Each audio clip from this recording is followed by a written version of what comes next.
It's January 9th, 2021. Um,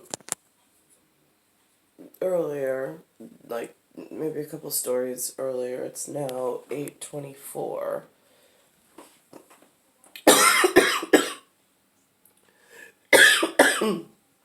Around 7:45, 8:01.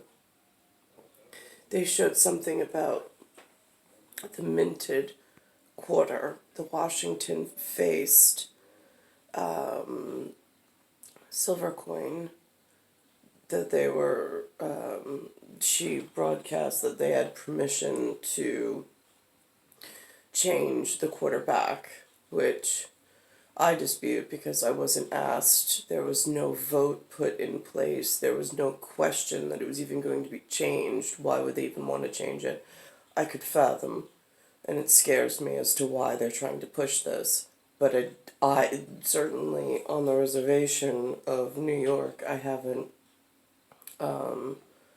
been approached or asked to vote to change it for sure. And right now, this is the station. Now comes on a piece about climate change. Sometimes I've made mention of Iber to Siberia for tundra reasons, and for ozone into a different ozone, since I'm in a separate ozone.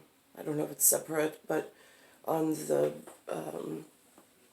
on the blood bank or blood query of DNA Heritage, the humans in New York sent a photograph of the agreed upon mapping of the world that they use as a large symbol. And it showed that the area that I was being held in is not where, we'll just say it's not an A zone at the moment, it's an O zone. But they're saying that Siberia had they hit 100 degrees, and it was one of the warmest. Now, again, I only know based on the teleportation and television of whatever they bring in at my level.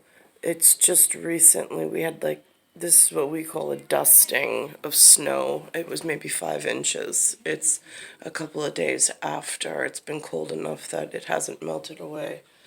But it's much less than when I was born. That's for sure. Climate news, the latest assessment of the once reliably frozen Arctic is causing alarm among climate scientists. CBS 2's Roxana Saberi reports that the changes could ripple across the entire globe. This is my only form of climate change news. The Arctic are undeniable and alarming. Snow and sea ice are rapidly melting. The long-frozen tundra is growing green. And on the highest point of Greenland's ice sheet, rain was recorded for the first time last summer. Should we be concerned? Absolutely. Climate specialist Rick Toman helped write the annual Arctic Report Card, the 16th released by the U.S. government's National Oceanic and Atmospheric Administration. Even if some records weren't broken, we did have, in parts of the Arctic, the warmest fall 2020. The theme is really continued disruption in the Arctic. Disruption, he says, to the lives of Arctic animals and people. The changes have already occurred. They can't be undone in short order.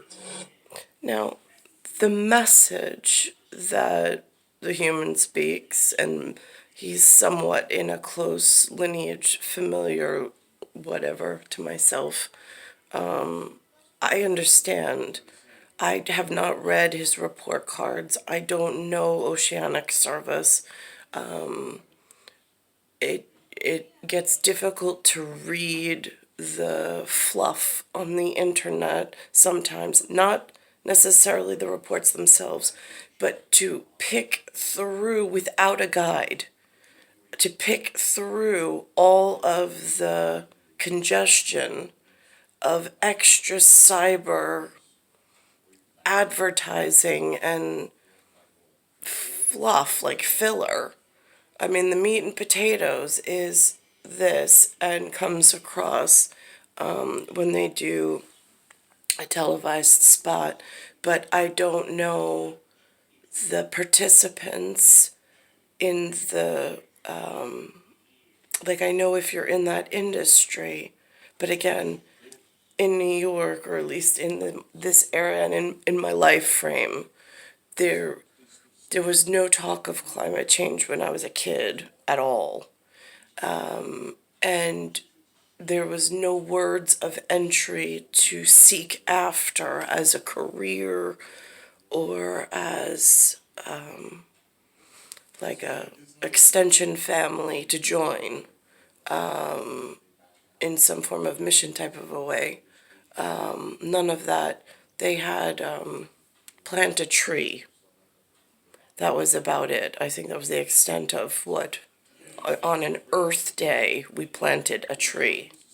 That was the campaign that they had in my particular school.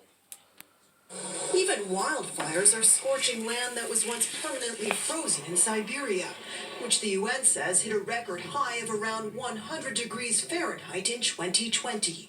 The heat that we saw in Siberia in 2020 would have been almost impossible without climate change. The report warns if we don't curb greenhouse gas emissions, the changes in the Arctic could unfold elsewhere, with melting ice and warming water raising sea levels and speeding up global warming.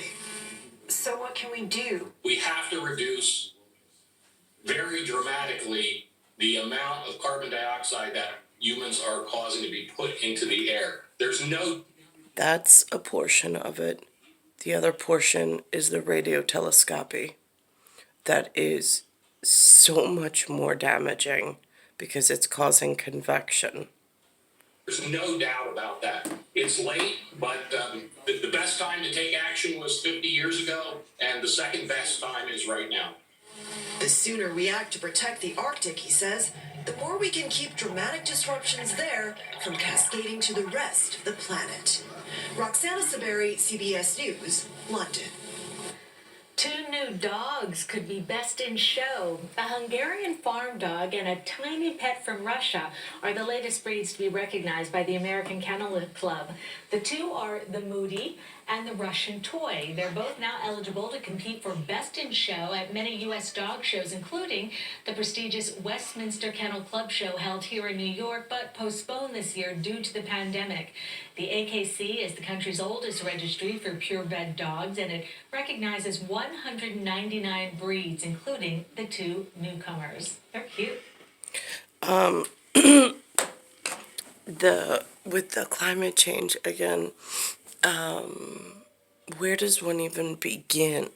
I mean, unless you know somebody in the industry, like, how do humans get their start in joining things? Like, what representative steps out of the shadows of they know how their industry works and says, we think you'd be a really great fit for the extension family, being our part of Justice League and superhero human capabilities of saving the planet in some Marvel comic divine comedy type of a way.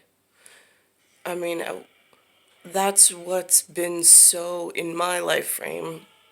I know it's not everyone's life frame, because it seems to be that humans seem to know how to find one another and seem to know how to congregate together in certain televised instances. But I don't know, as career and to commit yourself and your life to a plan or a project or whatever, like that level of commitment and that level of expertise and that level of, like, no, come join the planetary, like, climate commissions or the board or whatever. None of that, like, has been presented, not even an entryway, it's kind of like in this area, it's just like sit and wait, and it's like secretarial, or some form. I mean, like, yeah, it's been secretarial or banking is it. But then in banking, I heard that there was some kind of problem. And now I can see with them changing coins without permission, that gets scary because there's really scary men somewhere in uniform that I don't want to tangle with, but they need to know what's going on. But how do you allow them to know the information without getting in trouble yourself? I mean, like, these are the things at the bottom of the reservation where, like, nobody talks to you and nobody teaches you anything. You're like, how do you keep yourself safe and still help you all do your function and make sure there's air to breathe and clean water to drink? Just curious. Because it looks like really dangerous stuff when you get outside of fallout shelter zone. With so many moving pieces. It's star 1978, star 8378, Nicole Cataruza. It's Earth, solar system, Milky Way, universe, galaxy is broken. And it's Bayside Station, Bayside, New York, 11361. And today, I think is January 9th, 2020. Yeah, it's Sunday, January 28th. Sunday, January 9th, 2022.